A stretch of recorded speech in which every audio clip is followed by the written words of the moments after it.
Hello everyone, my name is Velma Bruce. I am the first Vice President and a proud Legacy Life member of the National Council of Negro Women Incorporated, St. Petersburg Metropolitan Section, lovingly referred to as SPMS. We are delighted to have you join us as we celebrate Women's History Month with the theme Women Who Tell Our Story. We truly hope that you will enjoy this presentation and that you will walk away feeling excited and proud as we have been as we prepared for this event. Now, I would like to introduce the president of SPMS, Miss Ethel Peoples Robinson. Hello everyone. I am so full of excitement to extend this greeting to the Queens and to everyone else who has joined us today. Your presence means so much to us. I am Ethel Peoples Robinson, the president of the St. Petersburg Metropolitan Section of the National Council of Negro Women Incorporated. I am overwhelmed with excitement as I share with you, along with a few queens of St. Petersburg Metropolitan Section, the inspiring contributions and stories from special chosen women during Women's History Month. A strong woman by the name of Mary McLeod Bethune was the founder of the National Council of Negro Women in December 8, 1935. Another strong woman was Fannie Eyre Ponder, who founded the St. Petersburg Metropolitan Section in 1942. Today, it is my pleasure to learn of other strong women who made contributions to the world and to our lives. Yes, we have been blessed throughout our lives with countless numbers of women who have traveled many different paths and have inspired and made us proud to recognize them in our lives today. I extend to you an invitation to become a member of the St. Petersburg Metropolitan Section. Please visit our website at stpeteflorida.org. I extend to you the men also. We welcome men, children, and all. As I leave, Bixby voice privacy contents have been updated. To continue, review the updated items. As I leave you with this quote. If you want to go fast, go alone. If you want to go far, go together. Again, thank you for joining us as we share these contributions of the women during Women's History Month.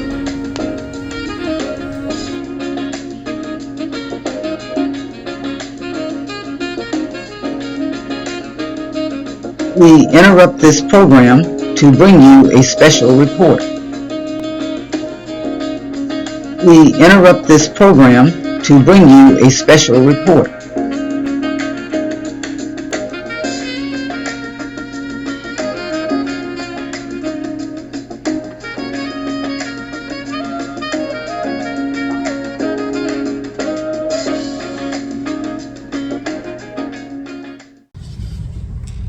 Good evening.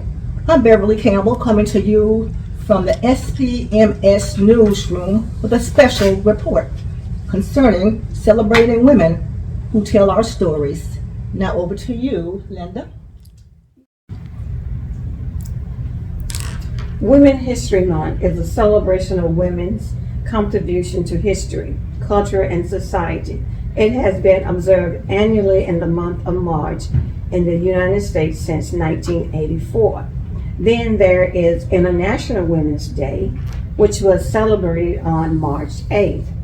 Beverly, as you mentioned, the theme, celebrating women who tell our story, which recognizes women past and present who have been active in all forms of media, storytelling, including print, radio, TV, stage, news, and social media.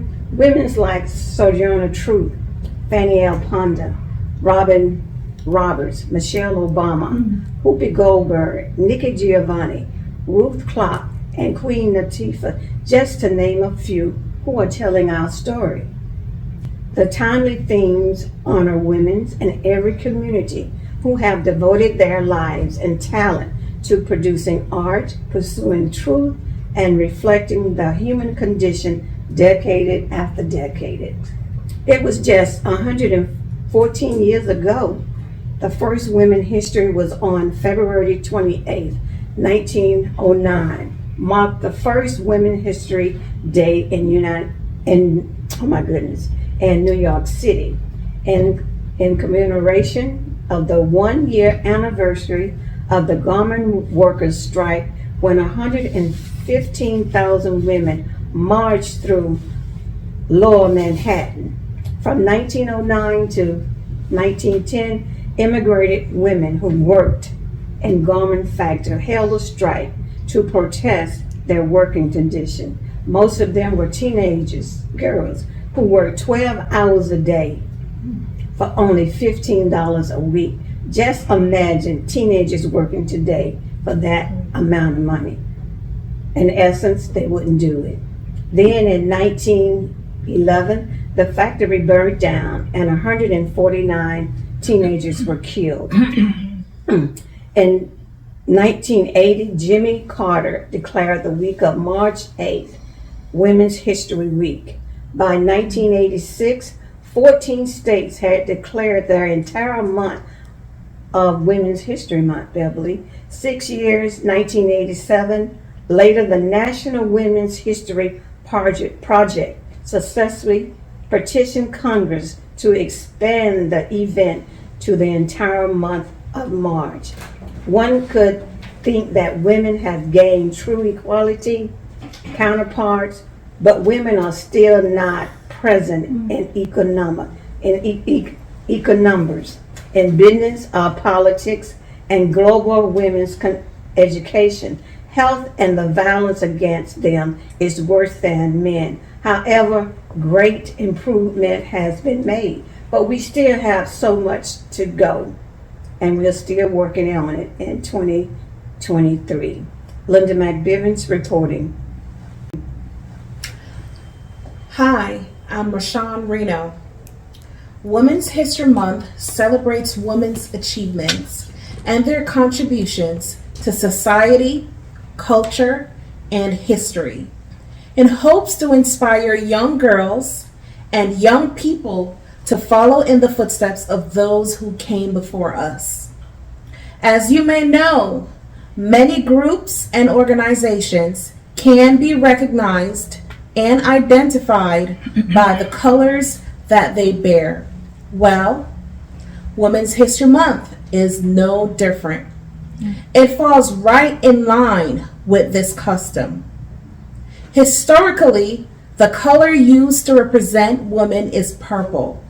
So it is one of the symbols of Women's History Month in March and International Women's Day, which was celebrated on Wednesday, March 8th, 2023. Hence, the chosen colors for 2023 are purple, white, and green. Each color having its own distinct meaning. The color purple symbolizes justice and dignity. White symbolizes equality, truth, and freedom. Green symbolizes hope and growth. The use of the colors originated in 1908 when the Women's Social and Political Union used purple, white, and green to represent the fight for women's equal rights. Each of these colors have their roots in the women's suffrage movement but continue to have modern meanings today.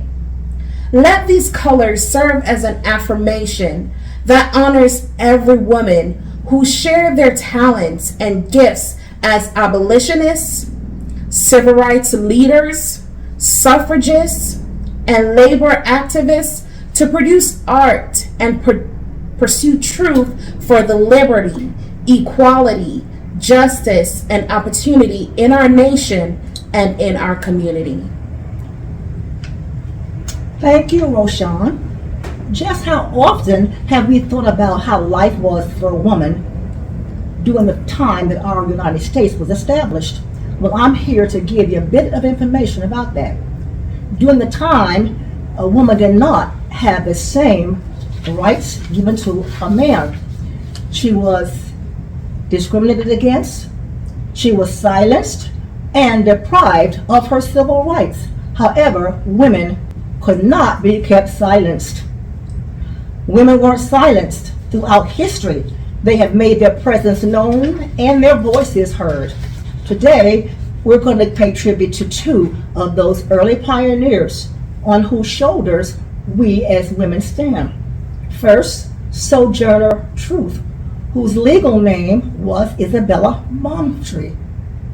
She was an evangelist, abolitionist, activist, author, and an advocate for the rights of African American women. She used her own experience as a former slave to drive home the importance of equality and freedom. In her famous speech, "Ain't I a Woman?" she challenged the notion that women were inferior to men and pointed out the ways in which African American women were doubly oppressed by both race and gender. Next, there's Susan Bromwell Anthony, who devoted over 50 years of her life to the cause of women's suffrage.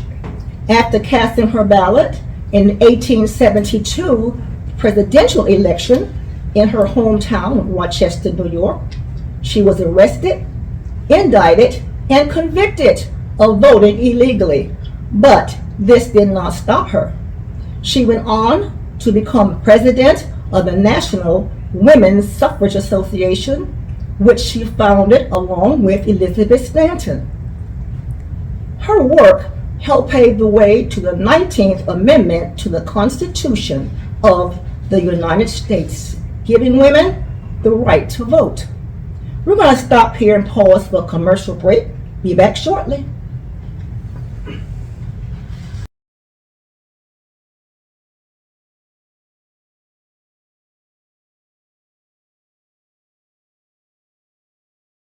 If you enjoy a good book, here are some suggestive titles you may be interested in. Finding Me by Viola Davis. The Barbizon by Paulina Brin. The Light We Carry by Michelle Obama. Visionary Women by Andrea Barnett. Mighty Justice, My Life in Civil Rights by Dovie Johnson Roundtree. These books are at a reasonable price and can be found at your local bookstore. Pick up one or more whenever you have the chance. You won't regret it. Hats off to reading enjoyment.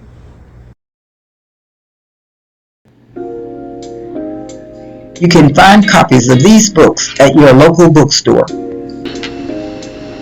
The Light We Carry by Michelle Obama. Finding Me by Viola Davis. The Barbizon by Paulina Brin. Visionary Women by Andrea Barnett. Mighty Justice, My Life in Civil Rights by Dovie Johnson Roundtree. Welcome back. to St. Pete MS News Special Report. You know, we've all heard the saying that behind every good man is a good woman. Well, I haven't heard that said very much lately. Maybe it's becoming a thing in the past. Just ask second gentleman Douglas Emhoff. It's taken many years of struggle and persistence for women to be recognized, respected, appreciated, and given the opportunity to shine. Women have blazed the trail while fighting adversity, from the White House and the silver screen to Olympic podiums and equality marches. Just to name a few of these women, we have Helen Keller, first deaf and blind person to earn a college degree. Amelia Earhart, first female aviator to fly solo across the Atlantic Ocean. Then there's Barbara Jordan, the first African American woman to be elected to the House of Representatives. Maya Angelou, poet and activist who worked alongside civil rights leaders to assure equality for all. Althea Gibson, with 11 Grand Slam titles to her name, is the first African American to have achieved that honor. In 1971, she was inducted into the International Tennis Hall of Fame. Then we have Dr. Mae Jemison, engineer and physician, who became the first African American woman to travel to space. Michelle Obama, the nation's first African American First Lady of the United States. In 2020, she launched one of her 4 initiatives, Let's Move, with an ambitious goal to solve the epidemic of childhood obesity within a generation. And lastly, Nancy Pelosi, first female to serve as Speaker of the House. Now back to you, Roshan.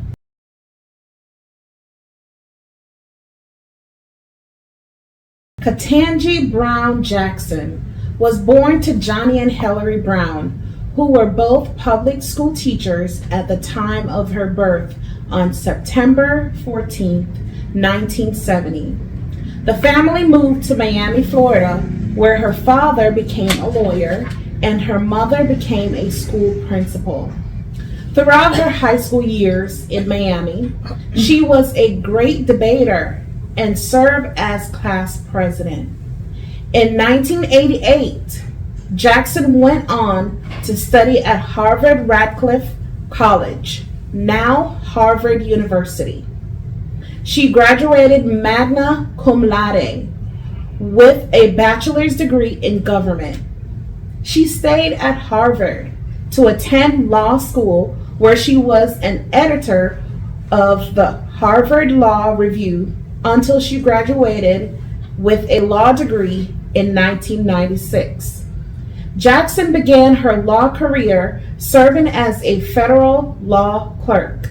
She also worked as a public defender.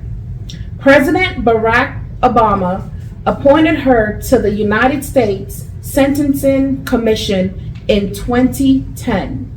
She was also nominated to be the judge for the U.S. District Court for the District of Columbia by President Obama, where she served from 2013 to 2021.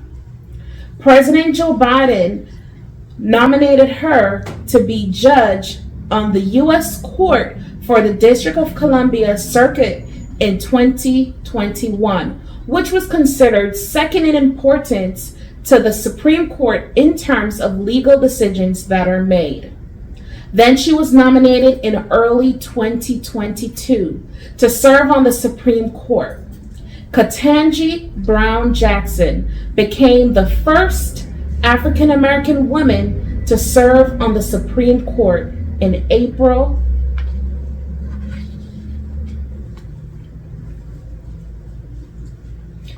We will now hear from our local news reporter.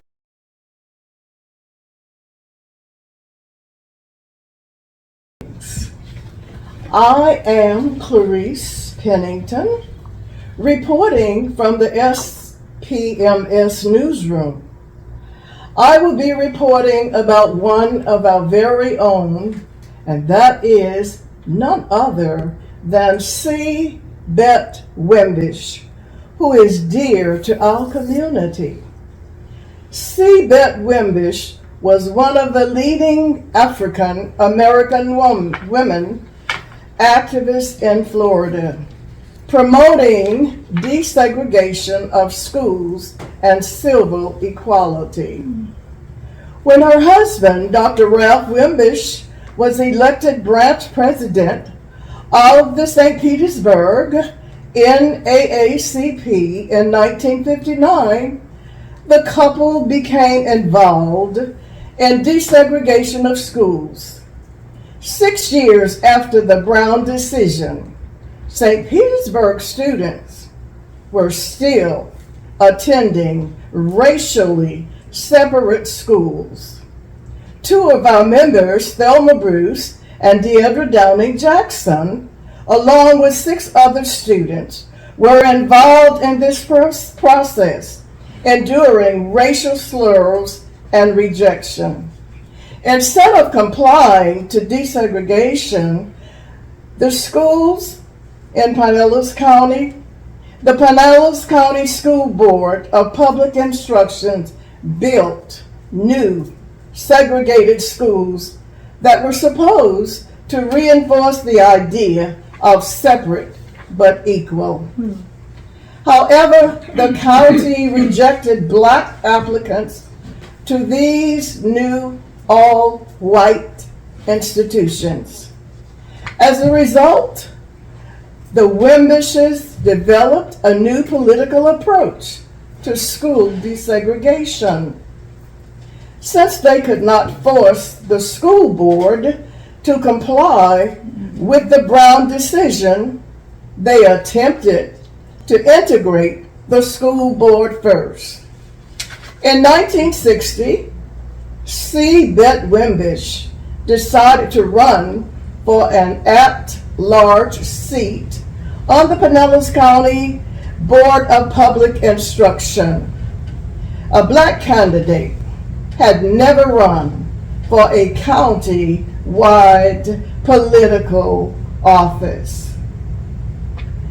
With Bet's experience educating in the Hillsborough County school system, she was well qualified to challenge the hegemony in politics.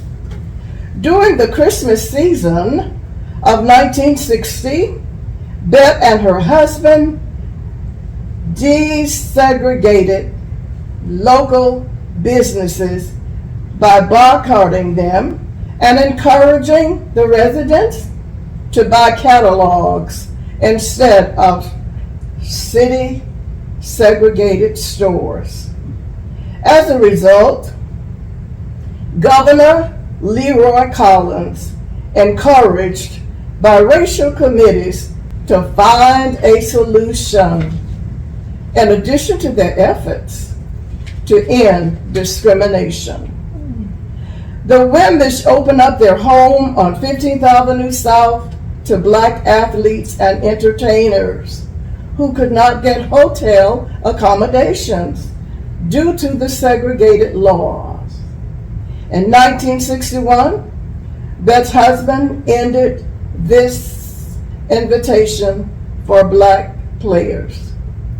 In retaliation, a cross was burned in their yard to send a message.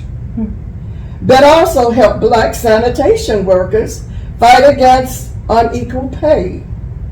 Her determination and stubbornness gave her a platform to run for the city council.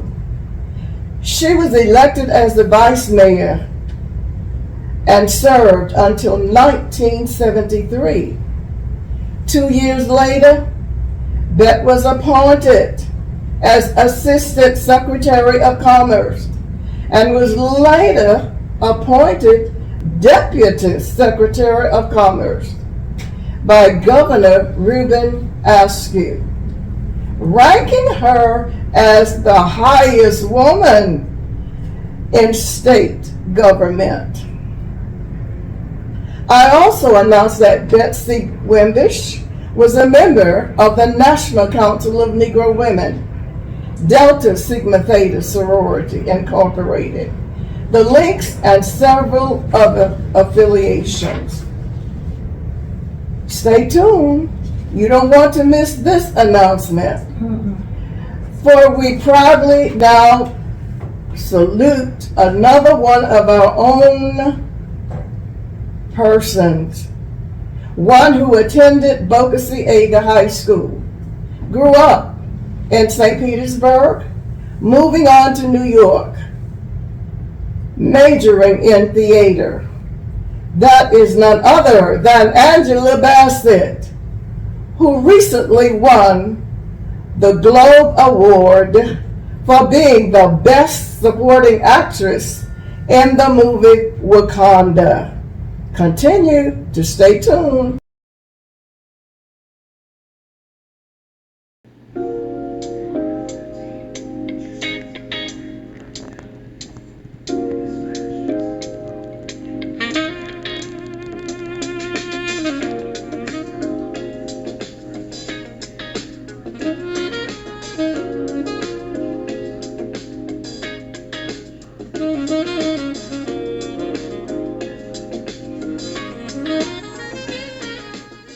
This is Shalinda Hill reporting from the Fannie Ayer Ponder House at 1835 9th Avenue in beautiful Southside St. Petersburg, Florida.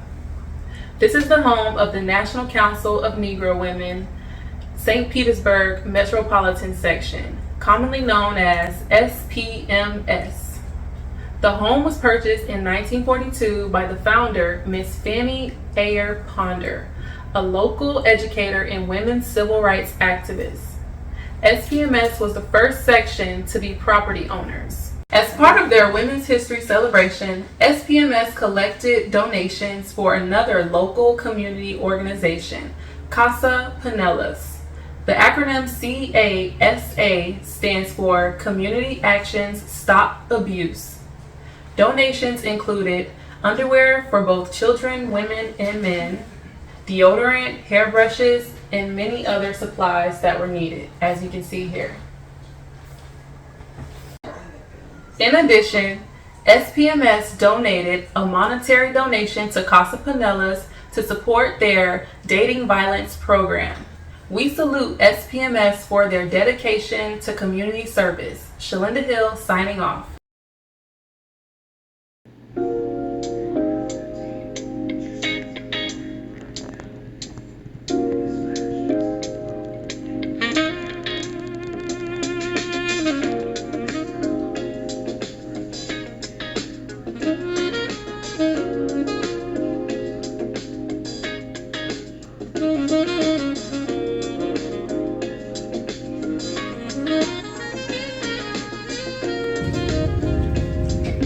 We thank you for being a part of the SPMS special report tonight. We are signing off from St. Petersburg, Florida, the National Council of Negro Women Incorporated, St. Petersburg Metropolitan Section.